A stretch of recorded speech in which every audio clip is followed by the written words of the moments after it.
구약 성경 마지막 책 말라기서, 그리고 오늘 신약 성경에 제일 먼저 기록된 책 마가복음, 이 책과 책 사이의 기간은 약 450년의 시간이라고 했습니다.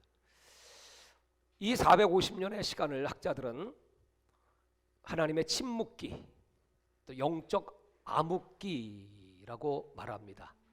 하나님이 다시는 선지자를 보내시지 않으셨고 이스라엘 백성들에게 아무 말씀도 하시지 않았던 그런 어둠의 시간. 하나님 말씀을 늘 듣고 살아야 할 텐데 하나님과 교통이 없었던 그 이스라엘 백성들의 삶은 어땠을까요? 하나님 없는 세상, 깜깜한 세상, 지옥이죠. 지옥 같은 시간. 하나님의 간섭 안 받으시고 하나님이 여러분들에게 나타나지 않으시면 아주 편하고 좋으신가요? 아니면 아주 힘들 정도로 쫓아다니시면서 흔들어 깨우시고 붙잡아 주시고 야단치시고 또 회개하면 용서해 주시고 자비를 베풀어 주시고 늘 함께 하시는 그 하나님, 그 하나님의 손길이 여러분 얼마나 놀랍고 아름다운 하나님의 축복입니까? 이 450년 동안의 기간에 과연 이 유대 백성들에게는 어떤 일들이 일어났을까요? 성경은 말하고 있지 않지만 역사는 말하고 있습니다. 그 시간이 어떤 시간이었는가? 이 역사 속에 성경에 나오는 그 위대한 제국들, 역사 속의 제국들은 영원하지 않습니다. 그렇게 호황찬란했던 강력했던 바벨론 왕국도 70년 만에 무너집니다. 그리고 나서 페르시아 왕국이 들어서면서 이스라엘 백성들은 해방을 받게 되었고, 근데 그 페르시아 왕국, 그 중동 127도에 걸친 어마어마한 대제국도 역시 시간이 가니까 붕괴되고 맙니다. 드디어 그 다음 페르시아 왕국으로 세계를 제패한 왕국은 어떤 왕국이었을까요? 헬라 왕국이죠. 여러분 헬라 하면 금방 떠오르는 이름이 있죠? 알렉산더 대왕입니다. 이 헬라 왕국이 당시에 얼마나 강력했던지, 그 알렉산더는 그 젊은 시절에 세계 정복의 야욕을 품고 그는 그 중동 지방 마케도니아로부터 시작해서 중동 지방 그리고 남방의 애굽 땅, 인도 땅까지 다 정복을 합니다. 그리고 그는 그 야욕을 거기서 중단하지 않고 어디까지 이 세계를 제패하고자 했냐면 바로 대한민국까지 오려고 했습니다. 그때 알렉산더가 오셨으면 우리는 헬라 민족 된 거죠. 왜 오지 못했느냐 하면 그때 이미 전쟁터에서 그 군사들과 함께 지난 시간이 10년이라는 세월이 흘렀습니다.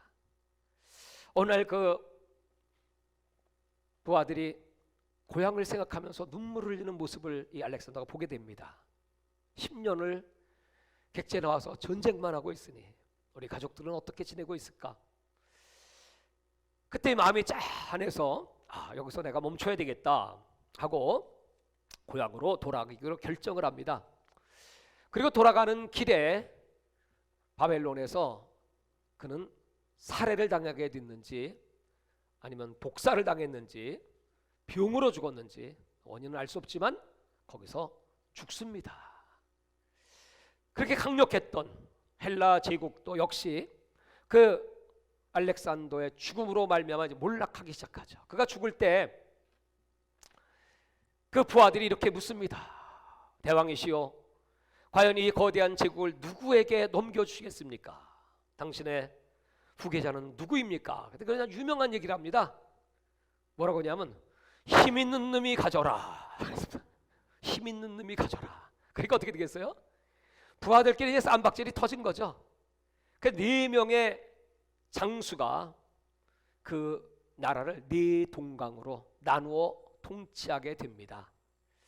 그 가운데 제일 강력했던 왕이 애굽 지방이 남방을 지배했던 왕, 그가 프톨레미 왕조를 세웁니다.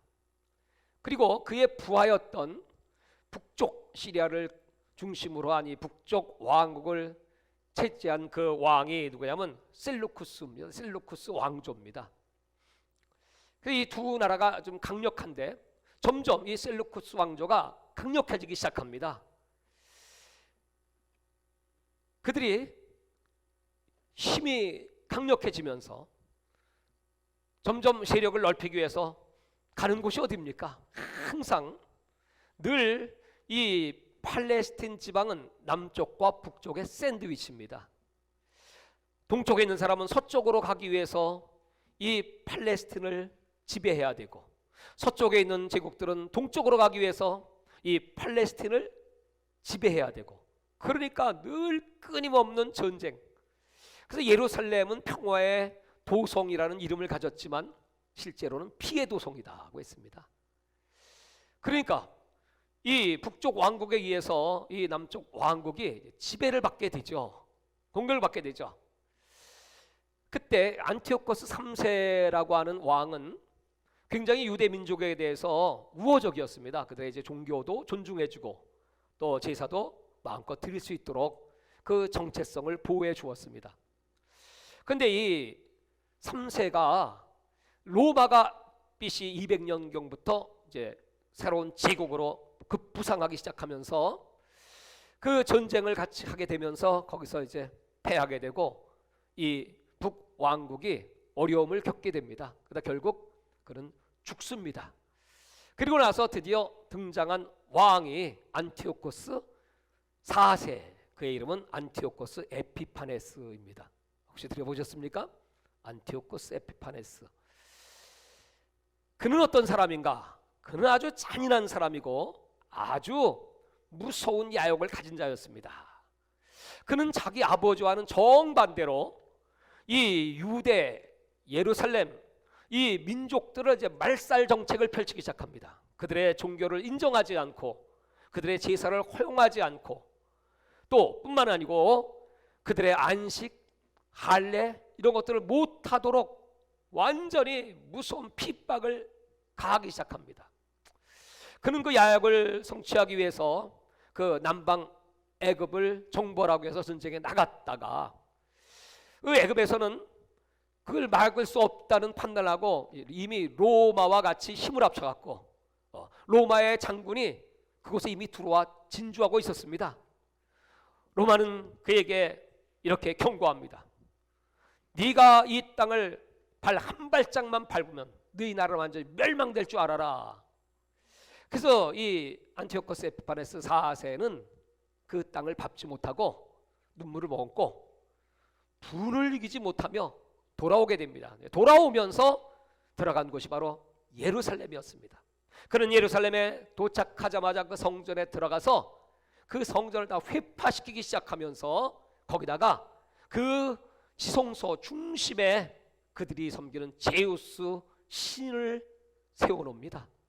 그리고 모든 예배 제사를 폐하고 뿐만이 아니고 할례를 금지시키고 안식일도 지키지 못하게 하고 거기다가 그 유대인들이 가장 경멸하는 그 부정한 짐승 돼지의 피를 바르고 그리고 그들에게 돼지고기를 먹도록 강요합니다. 그래서 이제 무서운 환란 속에 이 유대 백성이 들어가는 그 시기에 중간기에 그 암흑시대에 일어났던 일들입니다. 여러분 그 가운데는 그 유대교를 신봉하고 목숨 걸고 신앙을 지키는 사람들이 있지 않겠습니까? 역사 속에는 항상 그런 경건한 사람들이 있습니다. 할례를 하지 말라고 하는데 그는 아들을 낳고 8일 만에 할례를 합니다. 그게 이제 발각이 되면서 그 아들을 잡아 죽여가지고 그 엄마 목에다가 걸고 거리를 다니게 합니다. 또 어떤 어머니는 7명의 아들이 있었습니다. 그들에게 이 안티오코스 에피파네스 4세는 돼지고기를 먹으라고 합니다. 여러분 그들이 돼지고기를 먹는다는 건 배교죠. 배교. 하나님 말씀을 완전히 버리는 겁니다. 만약 이 고기 먹지 않으면 너희들 죽어. 그 어머니는 얘기합니다. 우리는 신앙을 지켜야 된다. 우리는 죽더라도 우리는 하나님 품에 안겨야지 우리 율법을 범할 수 없다. 이렇게 얘기합니다. 그 어머니가 보는 앞에서 그 아들들 첫째부터 하나씩 죽여나가기 시작합니다. 첫째, 안 먹어? 둘째, 안 먹어? 셋째. 여러분, 그 아들이 죽어나가는 그 모습을 보는 어머니의 심정은 어떻겠어요? 여러분들이 어머니시라면 어떻게 하시겠어요? 그래, 아까 그 돼지고기 먹는 거 뭐 중요한 일이냐? 먹고 나중에 회개하든지, 아유 먹고 나서 웩 하고 토해 내버리면 되는 거지, 뭐 이렇게 생각할 수 있지 않겠습니까? 그러나 그 어머니는 죽더라도 우리는 우리 신앙 여호와 하나님을 섬겨야 한다. 그래서 7명이 다 죽습니다. 마지막 어머니까지 죽습니다. 이런 모습을 그 당시에 유대인들이 보는 겁니다. 보는 가운데 이거 이래 갖고는 정말 안 되겠다. 이렇게 우리가 노예처럼 살고 우리가 하나님의 율법을 범하고 어떻게 살 수가 있겠냐. 이제 우리 목숨 걸고 투쟁하자. 투쟁을 하기 위해서 마카비라고 하는 그 유명한 사람이 등장합니다. 그 마카비라는 이름은 망치란 뜻입니다. 그건 뭐냐면 게릴라를 조직해가지고 이제 이 악한 정권에 대해서 우리가 대항을 해야 되겠다 해서 게릴라처럼 망치로 치고 빠지고 그들은 애국심으로 무장한 사람들이었고 여호와 신앙으로 단결된 사람들이었습니다. 죽을 힘을 다하여 치고 빠지고 산으로 모이고 치고 빠지고 산으로 모이고 이렇게 계속 전쟁을 벌이며 드디어 이들은 예루살렘을 탄환하게 됩니다. 다시 되찾고 거기서 예배를 드리게 되죠. 중간에 이런 일들이 일어났었습니다. 근데 이제 로마는 점점 더 이제 힘이 강성해지기 시작하면서 드디어 그 왕국을 무너뜨리게 되죠. 로마가 지배하는 시대가 도래하게 됩니다. 예수님이 오실 때는 그때 그 땅을 통치했던 왕은 헤롯 1세입니다.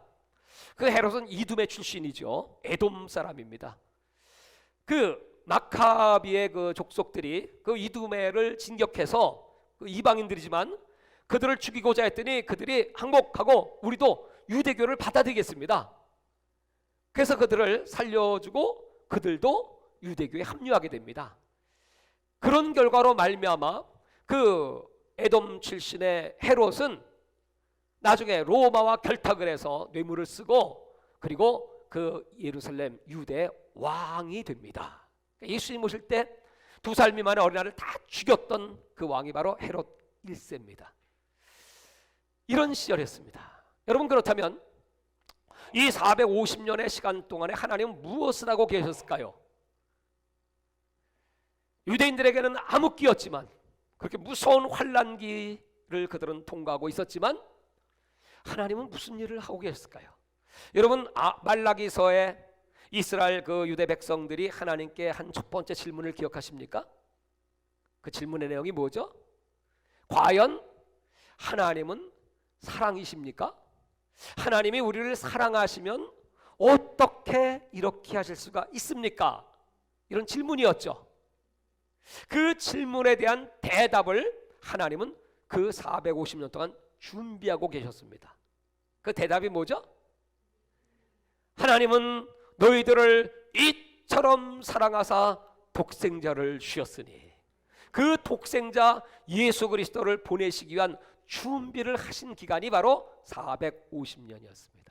그리고 로마가 그 유럽, 아시아 전역을 제패하고 그 로마가 쓰는 헬라어를 통하여 그 헬라의 문화를 통하여 헬라가 닦아놓은 그 길을 통하여 온 세계 복음이 전파될 준비를 한 다음 갈라디아 4장 4절에는 그 내용을 한마디로 때가 참에, 다 같이 한번 해보실까요? 때가 참에, 하나님의 때가 참에. 오늘 마가복음은 이 사복음 속에 제일 첫 번째 책입니다. 제일 먼저 기록된 복음서의 원전입니다. 그러니까 이제 마태복음이나 누가복음은 이 마가복음을 참조해서 쓴 글들이 있죠. 그러니까 제일 처음에 기록된 이 마가복음, 때가 참에 하나님이 말라기서에 예언한 그 하나님의 사자 바로 엘리야 세례 요한을 보내셨고 그 세례 요한이 죽음과 동시에 드디어 예수님께서 등장하시는데, 오늘 읽은 이 본문 1장 14절의 말씀, 요한이 잡힌 후 예수께서 갈릴리에 오셔서 하나님의 복음을 전파하여 이르시되 때가 찼고, 드디어 하나님의 때, 이 때를 카이로스의 때, 하나님의 시간입니다. 하나님의 나라가 가까이 왔으니 회개하고 복음을 믿으라. 이제 하나님의 나라가 도래한다는 것입니다. 이 마가복음의 특징은 하나님의 나라라는 단어를 씁니다. 마가복음과 누가복음의 특징입니다. 근데 마태복음은 하나님의 나라라는 말을 쓰지 않고 천국이라고 씁니다. 왜 그럴까요? 그것은 유대인들에게 있어서는 하나님의 이름을 함부로 쓸 수 없죠. 마태복음은 유대인을 위한 책입니다. 그래서 하나님의 나라, 하나님을 빼고 천국 이렇게 기록을 했고요. 마가복음은 하나님의 나라, 누가복음도 이방인을 위한 책입니다. 그 하나님의 나라가 어떻게 도래합니까? 바로 예수님이 이 땅에 오심으로. 지난 시간에 말씀드렸죠. 때가 찼다, 그 말은 문턱 앞에 서 있다, 그 뜻입니다. 이제 문지방만 넘어가면 바로 하나님의 나라로 들어가는 것입니다. 예수님이 이 땅에 오셨습니다. 그 예수님을 영접하는 그 순간에 하나님의 나라에 들어가게 되는 것입니다. 이 나라라고 하는 개념을 우리는 흔히 생각할 때 어떤 지역 이렇게 생각하죠. 하나님의 나라, 천국은 앞으로 올 저 내세 영원한 새하늘과 새 땅, 새 예루살렘 성, 흔히 이렇게 우리가 생각합니다. 그러나 이 복음서에서 말하고 있는 하나님의 나라는 어떤 지역이나 어떤 특정한 영토가 아니고 바로 하나님의 통치, 그러니까 하나님의 통치를 받는 곳이 하나님의 나라입니다. 예수님의 통치를 받는 곳이 하나님의 나라입니다. 그 예수님의 말씀, 하나님의 말씀은 능력 있고, 하나님 말씀은 빛이 있으면 그대로 된 하나님 말씀은 그대로 사건 자체입니다. 그래서 하나님의 말씀을 딱 받고 그 통치에 순종하는 그 사람, 순종하는 장소, 그룹, 오늘 우리 교회, 바로 우리가 이 말씀 듣고 아멘, 주의 말씀에 순종하겠나이다. 내가 누구를 미워한 걸 회개합니다. 내가 간음한 거, 도적질한 거, 내가 마음속으로 음욕을 품은 거, 내가 가진 모든 죄악들 다 회개하고 예수 보혈로 깨끗함 받고 하나님을 나의 왕으로 주인으로 모셔드리고 내가 이제부터 주의 말씀에 순종하며 살겠사오니 하나님의 나라가 임하게 하여 주시옵소서. 그 순간에 하나님의 나라가 임하게 되는 것입니다. 할렐루야. 하나님의 나라가 임하신 분들은 아멘 해보실까요?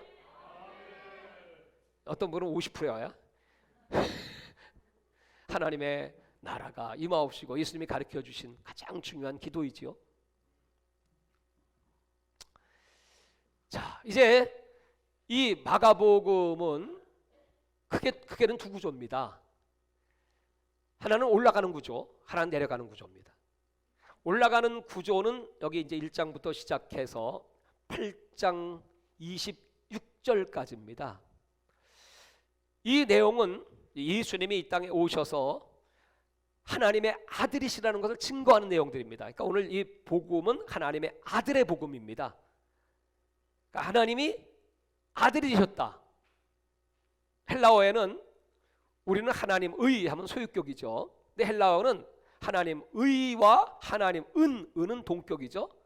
이 소유격과 동격을 같이 씁니다. 그러니까 이걸 다시 해석하면 하나님의 아들 예수 그리스도의 복음이 될 수도 있고, 하나님은 아들이신데 그 아들이 복음이다, 그 뜻이거든요. 그러니까 이제 삼위일체 하나님의 역사, 그 이론적으로 보면 정말 정확하게 예수 그리스도는 하나님이시고 그 하나님이 사람이 되셔서 복음의 문을 여셨다. 이제 이 복음의 역사가 뭡니까? 여기 1장에 보면 전부 예수님의 그 하루 일과예요. 예수님이 이제 아침부터 나가서 이제 병들을 고치시고, 또 귀신을 내쫓고, 또 가버나움 회당에 들어가서 말씀하시고, 그리고 하나님이 그 예수님이 하나님의 아들이시라는 것을 막 증거하기 시작하면서 열병에 잡혀 있는 베드로의 집에 가서 그 장모 열병을 꾸짖어 치료해 주시고, 그리고 또 병들을 치료하고 하루 종일 사역하시고, 이제 새벽이 되니까 또 뻘떡 일어나셔가지고 새벽 미명에 기도하시고, 그러고 나니까 또 소문에 소문 나서 병들이 몰려오니까 또 안수하시고 병 고치시고. 그러니까 오늘 여기 1장은 그 예수님의 일상입니다. 2장과 3장은 변론입니다. 이제 다툼이 일어나기 시작합니다. 그런 예수님에 대해서 당시에 이제 시기하는 바리새인들, 또 서기관들, 대제사장들, 그 유대인들과의 그 쟁론이 2장과 3장입니다. 4장으로 가면 이제 비유입니다. 예수님께서 여러 가지 밭에 씨를 뿌리는 비유부터 시작해서, 그리고 이제 풍랑이는 갈릴리 바다를 거두시는 장면들, 이렇게 이제 등장합니다. 그래서 그 8장 26절까지 이 구조는 올라가는 구조, 다시 말하면 예수님의 그 능력이 기록되고 있고 예수님의 그 파워풀한 사역들이 기록되어 있습니다. 그러니까 이제 이 제자들, 예수를 알지 못했던 제자들, 특별히 오늘 이 글을 기록하는 이 마가는 여러분 얼마나 감동을 받고 뭐 기쁨이 충만했겠죠. 그런 역사들이 기록됐는데 그 중간에 딱 나오는 사건이 뭐냐 하면 가이사랴 빌립보 사건이 등장합니다. 예수님이 제자들 데리고 이제 가이사랴 빌립보로 이제 올라가십니다. 그곳은 어떤 곳이냐면 당시에 그 헤롯 왕이 그 로마 황제 가이사를 위하여 건축한 도시입니다. 그러니까 로마 스타일로 로마의 원형 경기장 같은 것들, 로마의 극장 같은 것들, 웅장한 건물들, 그 도시를 완전히 로마를 갖다 옮겨놓은 곳이나 마찬가지로 화려하게 지었습니다. 거기 예수님이 제자들 데리고 가신 거예요. 아마 이 촌놈들이 저 시골에서 서울 처음에 올라와 보면 그냥 눈이 휘둥그레듯이, 와, 이게 로마구나. 그 어마어마한 위세 앞에 그들은 주눅이 들어 있었을 겁니다. 거기서 예수님이 이렇게 질문하시는 겁니다. 얘들아, 그 실물을 앞에 놓고 이제 시청각 교육을 하시는 겁니다. 지금 세상은 이래, 어마어마해. 근데 너희들이 나 예수를 봤지? 예수님은 인자는 거처도 없고 인자는 머리 들 것도 없고 그렇게 길거리를 방황하시면서 그렇게 살아가시는, 단지 그 인자에게는 그 하나님의 아들의 능력이 있을 뿐이야. 그러니 너희들은 나를 누구라고 하냐? 사람들은 예수님을 엘리야라고도 하고요, 세례 요한이라고도 하고요, 또는 어떤 선지자라고도 말합니다. 그럼 너희들은 나를 누구라고 고백하느냐? 지금 예수님은 그 제자들이 이제 어느 정도의 훈련을 받고 어느 정도의 영적 수준에 도달했는지 테스트해보기 위해서 일부러 그걸 데리고 가셨고 거기서 그 질문을 하신 겁니다. 베드로의 대답은 합격이죠. 주는 그리스도십니다. 마태복음 16장에는 주는 그리스도시요 살아계신 하나님의 아들입니다. 이 고백을 하게 되죠. 그리고 나서 이제 그 다음부터는요, 이 마가복음의 구절은 3이라는 이 숫자의 기법이 있습니다. 3, 3세번입니다. 그 3세번이 뭐냐 하면 예수님께서 고난을 받으실 때 그 십자가 못 박혀 죽고 고난당하신다는 장면들을 8장, 9장, 11장에 이렇게 3번에 걸쳐서 반복해서 말씀하십니다. 또 예수님께서는 베드로가 3번 예수님을 부인할 것을 말씀하셨고, 또 예수님은 저 베다니에 3번 들어갔다 오실 것을 말씀하셨고, 또 예수님께서는 십자가에 못 박히실 때 그 3이라고 하는 숫자 3시간에 걸쳐서 그 사이에 3번 또 예수님의 행적이 기록되어 있습니다.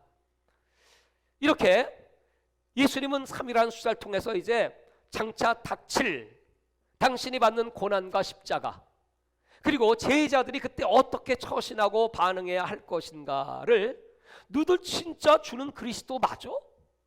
여러분 그때 당시에 가이사 내구주 해야 돼요. 그게 인사입니다. 만약에 상대방이 가이사 로마 황제입니다. 로마 황제가 우리의 신 구주십니다. 손들고 가이사 내구주 하면 같이 인사해야 돼요. 같이 손들고 가이사 내구주, 그게 인사지. 아니 예수 믿는 사람이 근데 가이사 내구주 할 수 있어요, 없어요? 우리는 누구 내구주? 그렇게 힘없이 그러다가 여러분 어떻게 죽일 거예요? 우리는 당당하게 예수 내구주 시작. 그러면 여러분 다 잡혀 죽는 겁니다. 벌써 여러분 끝났어. 목숨 걸고 여러분 고백해야 돼. 하실 수 있겠어요?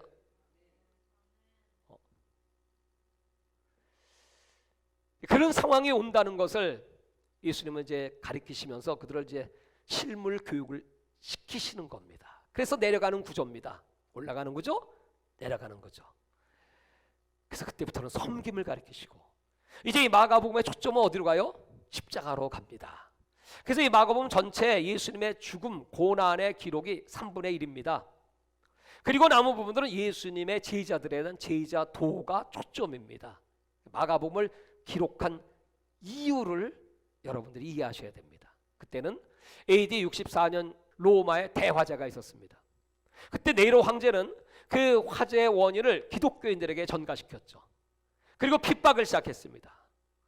그래서 많은 기독교인들이 죽습니다. 또 바울도 그때 순교하게 됩니다. 이제 남아있는 백성들, 남아있는 그리스도인들에게 하나님께서 어떻게 이들의 신앙을 지키게 할 것인가. 그래서 마가로 하여금 글을 쓰게 했습니다. 근데 이 마가는 예수님의 이 사역을 뭐 직접 보고 가까이 있던 12제자가 아닙니다. 사이드에서 어린, 그때는 소년이었죠. 근데 어떻게 이런 글을, 여러분 이 마가복음을 여러분 읽어보시면 굉장히 스피디합니다. 여기 곧 즉시라고 하는 단어가 42번이나 기록돼요. 그러니까 이건 현재성이야. 그냥 계속 뭐 군더더기 없이 그냥 쫙 일사천리로 막 스토리가 막 전개돼 나가기 시작합니다.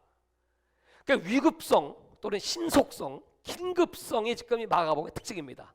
그리고 이 마가복음은 아주 원색적입니다. 그냥 복음에 어떤 덧칠한 거 없고, 거기다가 뭐 덧입히고 뭐 폼 잡는 거 없습니다. 그냥 무조건 이 마가복음 자체가 심판입니다. 믿는 자는 구원받고 믿지 않는 정죄를 받으리라, 이겁니다. 그냥 그 예수님의 그냥 파워풀한 역사들이 그냥 막 그대로 막 쏟아나기 시작하고, 뭐 여기는 족보 같은 것도 없습니다. 그런 거 지금 따질 시간이 없습니다. 마태복음은 유대인의 복음이니까 족보가 다 기록되어 있지 않습니까? 또 뭐 예수님은 3번 시험 받으신 거 마태나 누가는 아주 자세히 기록해 있지만, 여기는 아주 그냥 심플합니다. 그냥 광야 시험 받았다 끝이야. 그러니까 마가는 지금 급하게 지금 이 메시지를 막 전하고 있는데, 어떻게 이런 생생한 현장감이, 마치 그 현장의 중계 방송을 우리가 보는 것 같습니다. 어떤 이런 문체로 글을 기록할 수가 있었을까요? 자기가 12제자도 아니면서.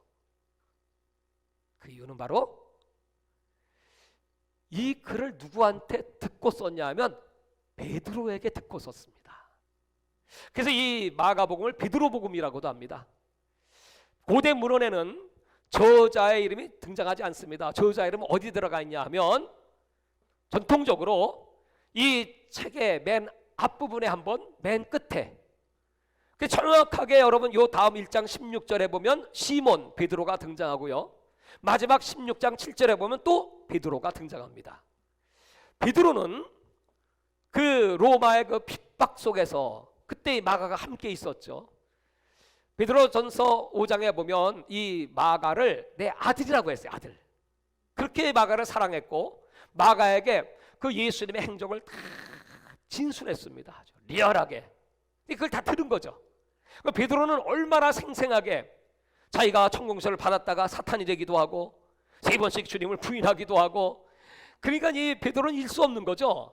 배를 버리고 예수님을 따르는 그 시점부터 시작해서 마지막 예수님을 부인하고 도망갈 때까지. 그러니까 이걸 이 마가가 듣고 뭔가 들은 곡을 그냥 쓰는 거니까 뭐 덧붙일 것도 없습니다. 그냥. 그래서 스피디하게 이 마가복음을 기록한 겁니다. 그래서 이 마가복음은 후대의 우리들에게 아주 이 영감, 특별히 복음의 긴급성, 이것을 알려주시고, 또 우리가 이 복음을 수호해야 한다는 이 신앙의 의지를 아주 강력하게 하는 책이고, 또 더 나아가서 제자들이 이 시험을 어떻게 극복할 것인가. 여러분 이 마가복음이라는 책 자체에 이 제자들이 많이 등장하는데, 이 제자들의 스토리는 성공의 스토리일까요? 실패의 스토리일까요? 실패죠. 실패. 처절한 실패. 이 글을 쓴 자신인 마가 자신도 마가복음 14장 51절에 보면 이 마가는 굉장히 그 부잣집 아들입니다. 그래서 그 어머니가 부자였던 모양이죠. 그 집에 모여서 막 기도도 하고요.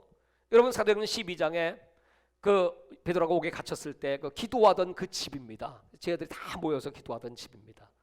부잣집 아들이지만 예수님의 그 어린 시절의 그 행적을 보면서 너무나 감동받아서 이제 예수님의 이제 제자가 되기로 결심하죠.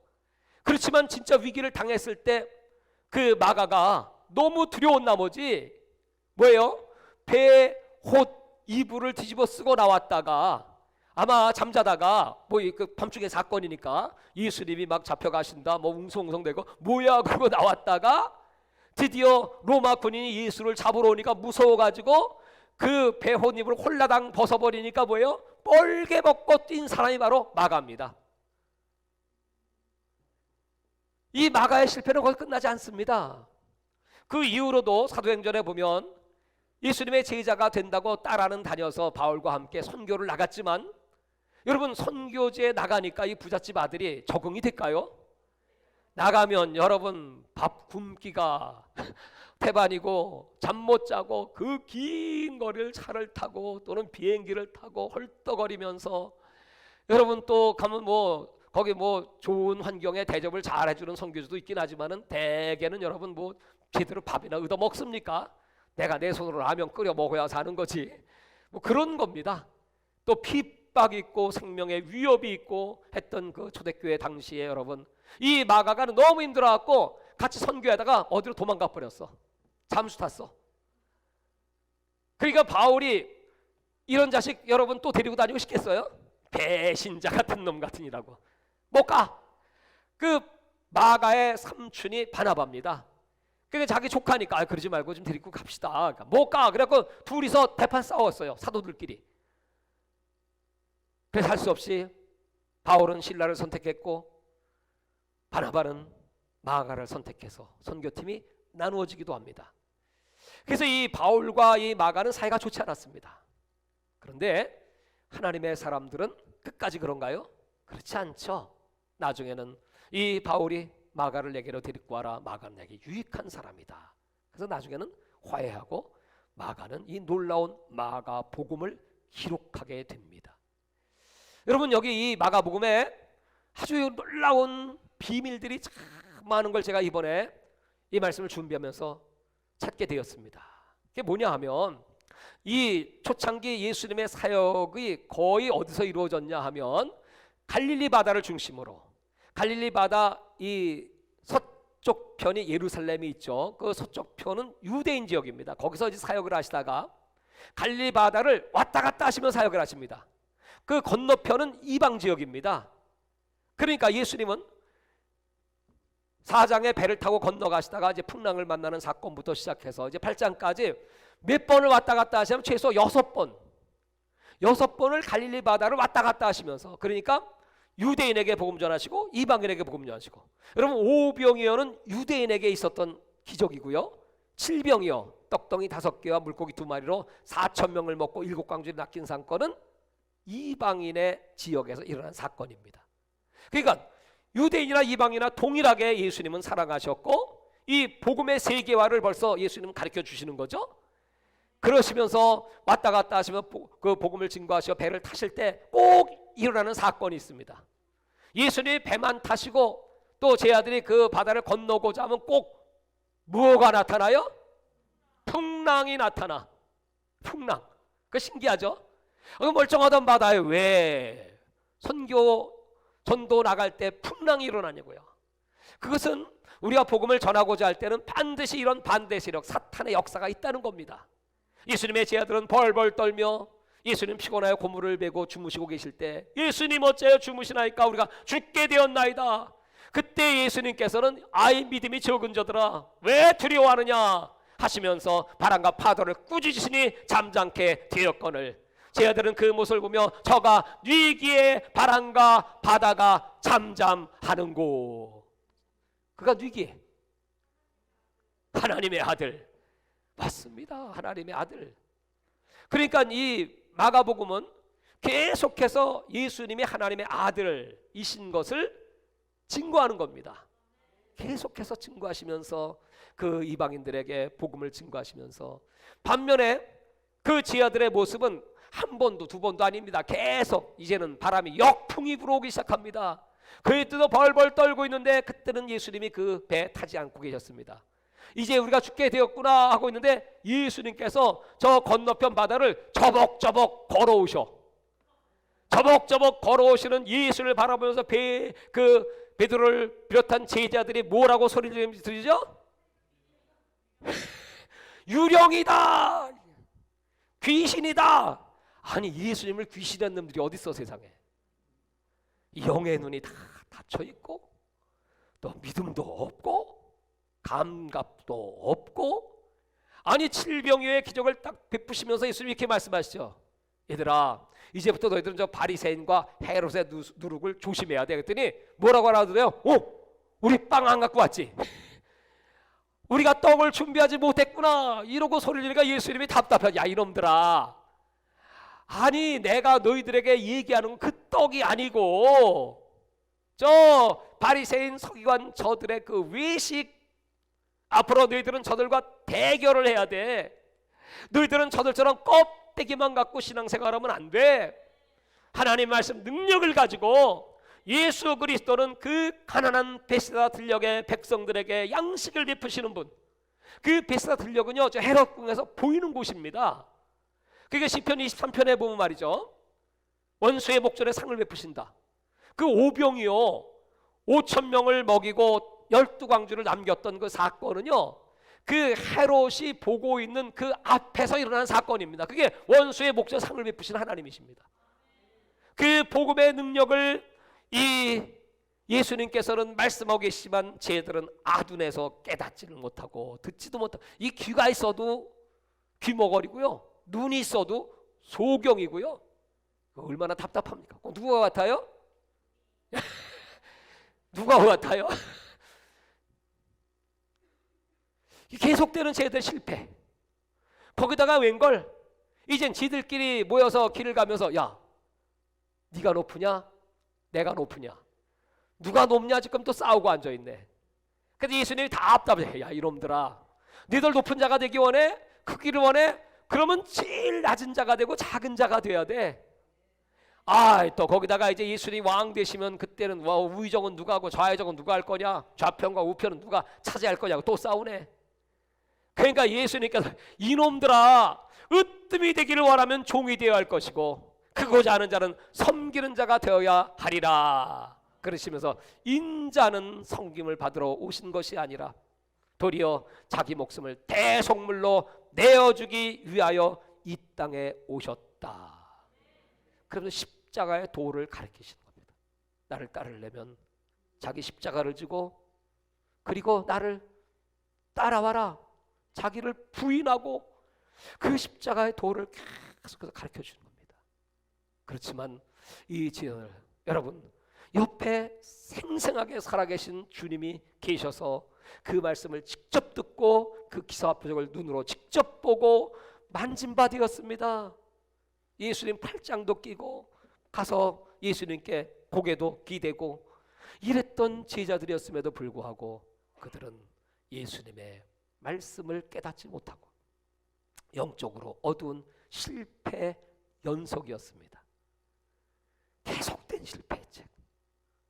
마지막 예수님이 신문을 받으실 때도 3번씩이나 예수님을 부인했던 베드로. 마지막까지 이 제자들의 그 처절한 실패의 책이 바로 마가복음입니다.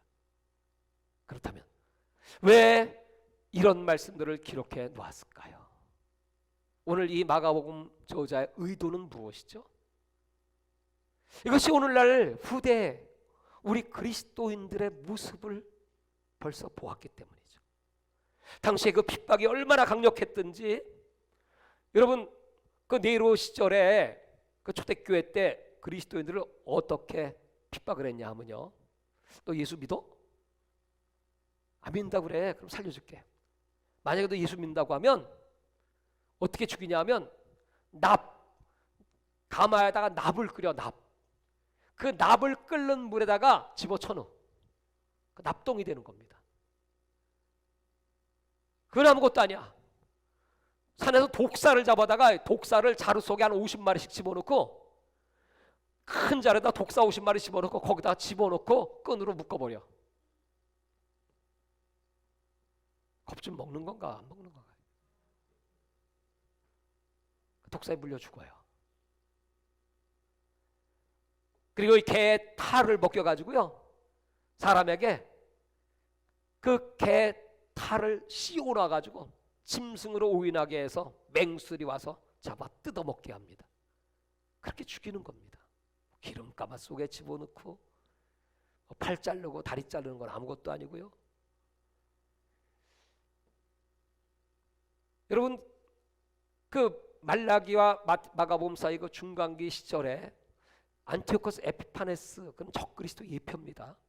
그가 어떻게 사람을 죽였다고요?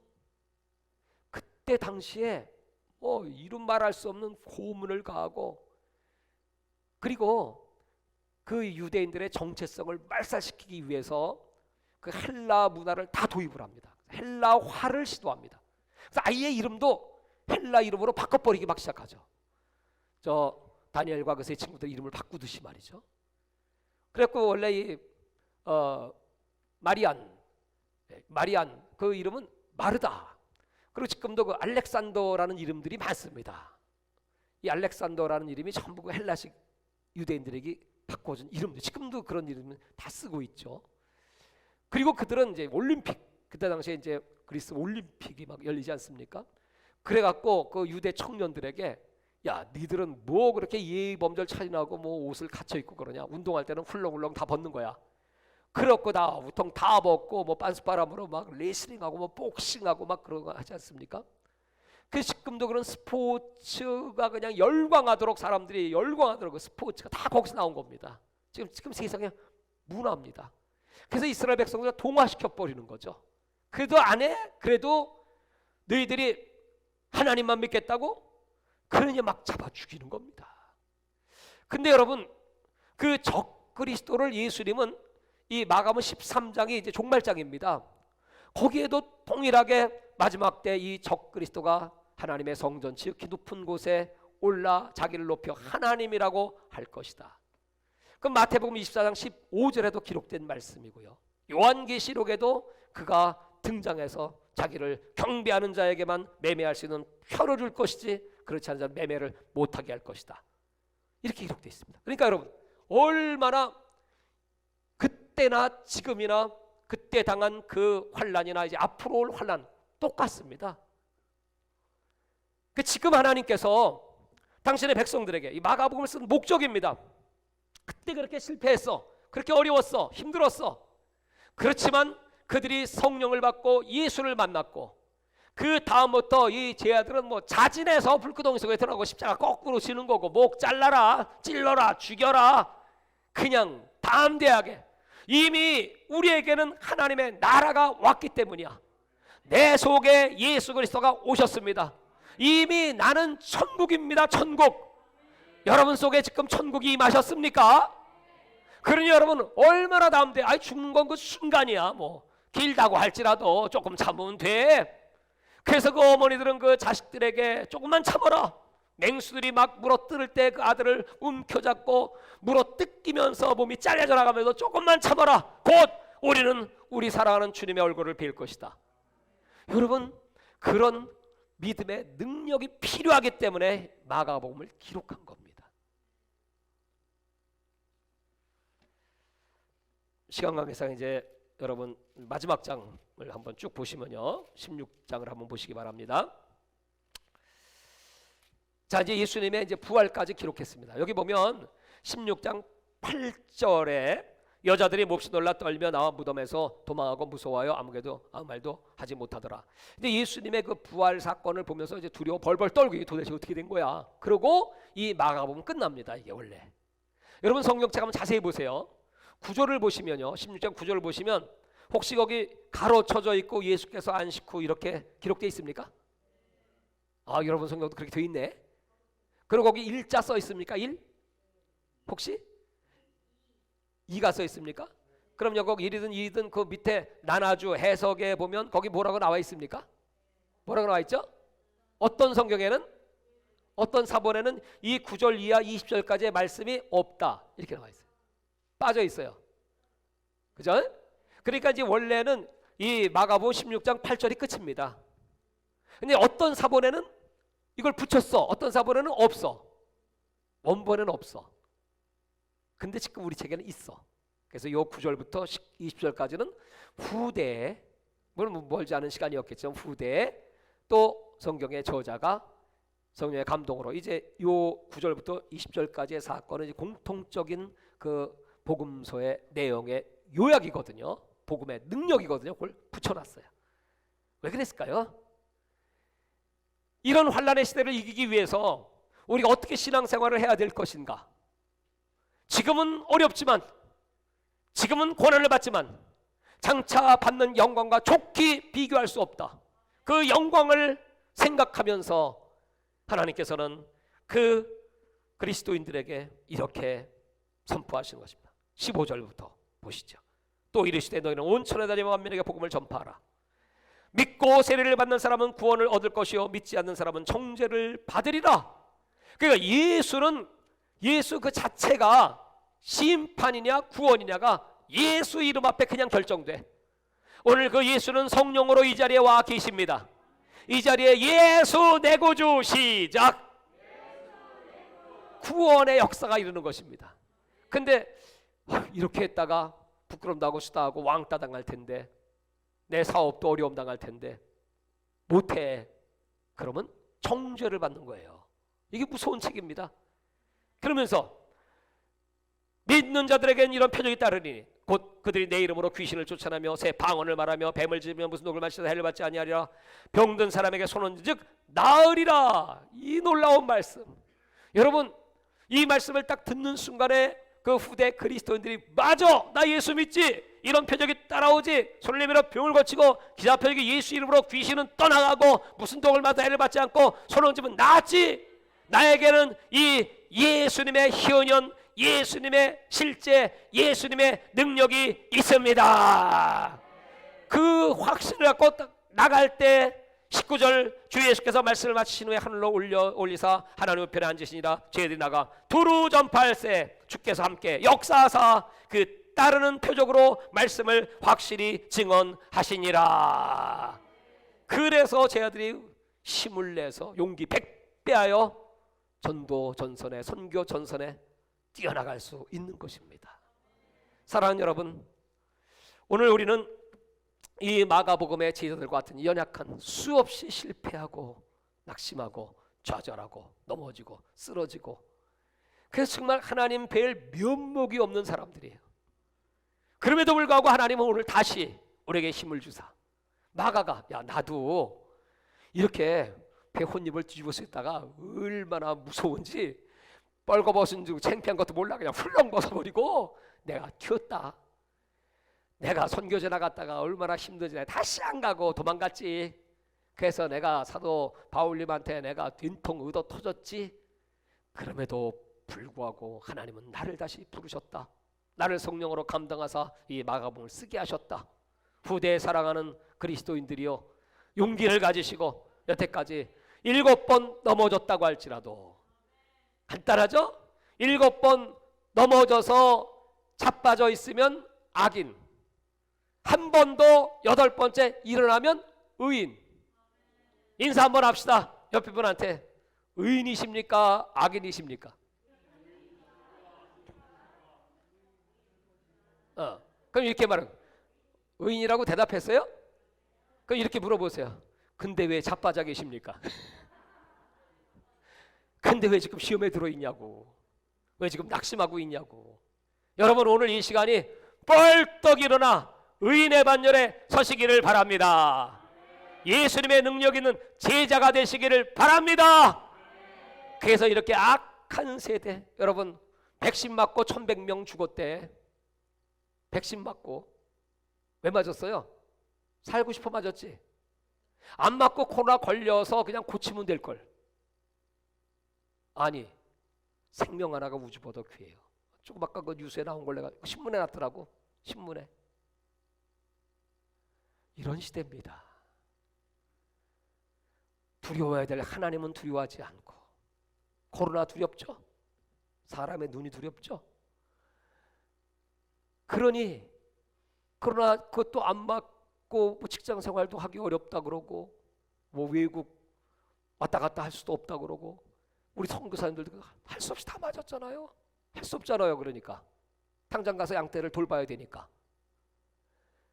근데 오늘 여기 이 말씀, 이야, 정말 우리 하나님이 그런 형편과 처지를 아시고 믿는 자 이런 표적이 따르리니 너희가 내 이름으로 예수의 이름으로 명하노니 이 코로나 백신의 모든 해악들은 다 예수 이름으로 소멸될지어다. 이렇게 기도하는 겁니다. 그래서 우리 성도들 한 명도 죽지 말게 해달라고 내가 기도한다니까 요새. 여러분 이런 무서운 시대가 도래하고 있어요. 그러니 여러분 우리 교회가 예수 이름 자랑하고 예수 이름 높이고 예수 십자가 높이고 그냥 예수 믿는 것은 받은 증거 많도다. 예수 귀한 예수 믿음 더욱 주소서. 내 구주 예수를 더욱 사랑. 내가 부를 이름 예수밖에 없네. 다 같이 예수리 예수. 그렇게 여러분 날마다 예수 찾아야 살지. 근데 지금 이 백성들 예수 찾아요? 이렇게 먹고 놀고 마시고 이렇게 좋은 세상, 풍족한 풍요로운 세상인데 다 여러분 만몬이 하나님의 자리에 다 올라가 있어요. 만몬, 돈이 신입니다. 그러니까 하나님이 이런 전염병을 통해서 그 100만 분의 1mm짜리 나노밀리 코로나 바이러스도 이기지 못해 두려워 벌벌 떨고 있는 너희들이 하나님을 두려워하지 않니?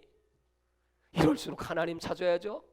이럴수록 이 마가복음의 이 말씀은 정말 우리에게 능력이고 우리에게 소망이고 기쁨이고 이 말씀으로 여러분 승리하시고 예수님 오실 때 적그리스도가 이 땅을 통치하는 시대가 올 때 그 무서운 환난의 때가 올 때 하나님께서 이렇게 믿음으로 사는 자들을 환난 속에 내어두지 아니하시고 하늘로 끌어올려 우리 다 같이 공중으로 끌어올려 예수님 품에 안기시고 영원히 왕노릇하시기를 주의 이름으로 축원합니다.